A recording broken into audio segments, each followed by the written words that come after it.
Hey, welcome back. It has been 4.5 weeks. We're going on 5 weeks since I had my nose done. It's still crooked, and there's issues at the bottom with scar tissue. The ENT that I saw for my 1 month appointment said I need to massage this area of my nose to try to get that scar tissue to move. They still have a nice red line where they cut it to pull it back to put in all the stuff, the cartilage and to rebuild the inside. But she did tell me, the good news is that it is all straight on the inside. I just wish it was straight on the outside. But being straight on the inside is a huge thing since I can breathe now. They shrunk the turbines that were on this side of my nose. I might have had them over here, but I know they were over here. And they went in, they shrunk those. If you want to see how that's done, there's surgery videos everywhere about they go in and they kind of poke it with something that's looks like it's burning, kind of burns it away. But yeah, they shrunk the turbines.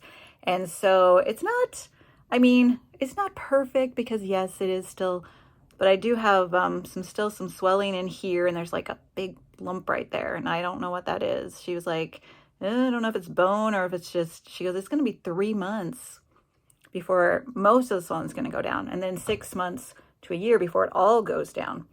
I can only wear these glasses because they're very lightweight. Otherwise, the weight on my nose is very painful. But yeah, he told me I needed to nasal massage. I needed to push till it was like straight as much as I could. And I did. And I asked the ENT on Thursday if I needed to continue to do that. And she said no. But yeah, the only really bad thing that I can say, the first week was awful, but the only really bad thing now is this part of my face hurts a lot. I have a lot of headaches that are right here. I guess it's nose aches, not headaches, but it's right in the middle of my face. If my nose gets bumped, the other night I rolled over and I must have hit myself with the blanket because I'm like, oh, my nose. And then my niece has trouble hearing. And she always leans into me. She goes, speak in my ear. So I went to talk in her ear, and she had went like this and got me across the nose, and that hurt. My breathing is much better. I cannot smell as well as I used to, and she says that'll probably come back.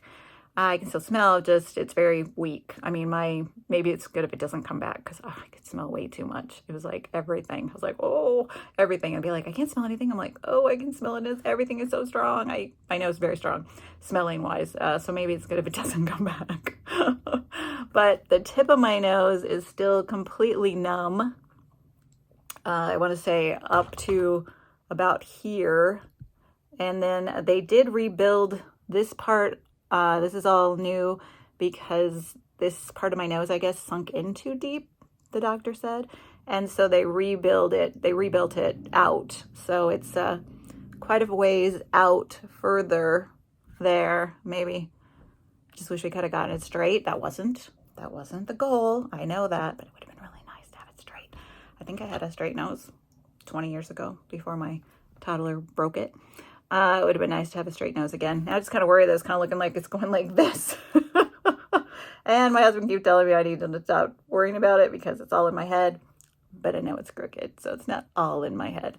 Now, I'd like to say that my dystonia got better because I have read a lot about things where sometimes people get their nose fixed and their dystonia gets better. That's not my case. Not yet, anyway. Especially after the surgery, the day I had the surgery and I came out of the anesthetic, they were like, come on, wake up. And I didn't want to wake up. I was just like, nope, leave me alone. And then I woke up because I had to throw up. I had asked them, I said, I don't do well with narcotics. Is there any other things you can use? Oh, it'll be fine. You do Dilaudid or fentanyl. I'm like, all narcotics. And I don't want to take any oxy home. And so they were like, oh, it'll be fine. Well, I threw up for hours after my surgery. I was at the hospital till 10:30, 11 o'clock at night because I couldn't stop throwing up. Eventually, it got to the point where it was farther between. I said, I'm just going home. I just want to go home. And the nurse was like, are you sure? I'm like, yes. So she gave me, the things to throw up into and some cloths and stuff to go home with. And I did make it home fine, which is good. I just had a very sick stomach. So they put me on Zofran. They gave me a lot of antiemetics when I was in the hospital, and I still threw up through them all. It was not good. Narcotics and we don't do well. We never did. my last C-section or my first C-section, they said, oh, you got to have narcotics. They put me on morphine. And the next one I said, I can't have morphine. So I can't have morphine. I said, I'm allergic to it. You're allergic to it? I said, I'm allergic to it. It's the best way to get out of having to take a medication. I said, everything melts off the wall. Everything melts off the wall. I said, I can't do it anymore. And then I kick out and it's horrible. So I did not have any narcotics with my second C-section, my 5th child. And the nurse came in because she was mad because I was just like, I was in such pain. And she's like, you can't heal if you're in pain. You have to have you have to have the medication, or have to go get the morphine. You have to have the medication. You're never going to heal. This is ridiculous. I said, I'd rather sit here for the next 3 days if I have to than have the morphine and be extremely sick and things melting off the walls and getting these huge, weird sensations and dreaming I'm falling off of things. So she went out, very angry, came back and gave me Toradol, a shot in the butt. And it took the edge off. And that's all I needed. I just needed to get the edge off. So then I could be like, okay, it's not so bad. It's not so awful. So Toradol and Tylenol was what I had after my C-section, my second C-section. I just did not want anything stronger because it made me so sick. I mean, it's one thing to help with the pain. It's another thing when you can't stop vomiting. And then with the Oxy, my nose, it flares red in my head. My nose doesn't get red, but I feel like my nose gets red and then it goes through my body. I start itching and burning and I vomit. And so I'm like, I don't want it. So I said, no narcotics, no nothing. And Tylenol, it seemed to handle the pain. I mean, not great, but it handled it enough that I could get the rest I needed. And so I think it went well. If you're thinking of a septorhinoplasty or a septoplasty and you're like, I don't know, I can breathe better. And I still have a lot of gunk in there that hasn't, healed yet and come out. And yet I can breathe a lot better. I do have a runny nose, but I always had a runny nose before. It just seems that it's more drippy right now. And they said that can happen with surgery and that as it heals, it gets better.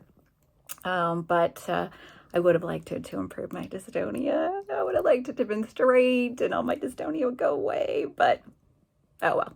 You can't have everything, right? I do have the ability to breathe now. And I'm looking forward to sleeping on my stomach again because I couldn't because this nostril wouldn't breathe. So if I was sleeping on this side, I couldn't breathe. So it's going to be nice to be able to go back to my stomach. But I'll tell you, it was tough. It was tough the first week. And he put these splints in my nose, plastic. He didn't pack it, but these plastic splints. And they were stitched to the inside of my nose or the outside of my nose. So when I would go to sneeze, it was awful because, nostrils flare. And I'm like, oh, and the stitches were pulling. I was like, ee. But when he took those out, he pulled them out. And I was like, I think it's coming out of my brain. I mean, it just kept coming. But once those were out, it was a week after the surgery. He pulled those out.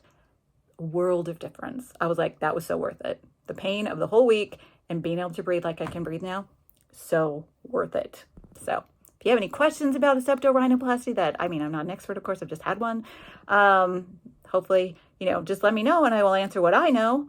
I had this done at the Mayo Clinic in Rochester, Minnesota. My ENT, Dr. It's terrible, isn't it? It was Mitchell, but I can't remember his last name. But it was okay. It worked well. And I'm very happy. Like I said, I would love to be 100% happy with the results, but my nose is not straight. Other than that, I'm really happy with the results. So thanks for stopping by. Please let me know if you have any questions. Have a great day.